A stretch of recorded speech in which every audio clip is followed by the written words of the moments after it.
নমস্কার। আজ জানব কিছু সহজ বাস্তু উপায় যা আপনার ঘরে আনতে পারে সমৃদ্ধি এবং আর্থিক স্থিতিশীলতা। প্রথমে টাকা রাখার জায়গা।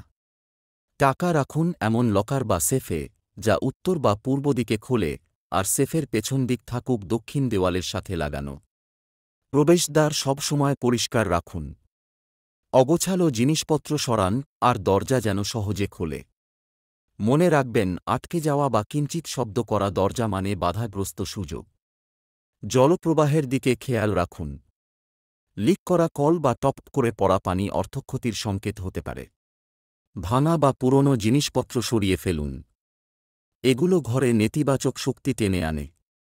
বেডরুমের প্রবেশদ্বারের বাম পাশে ধাতব বস্তু রাখুন, এতে সম্পদ আকর্ষণ হয়।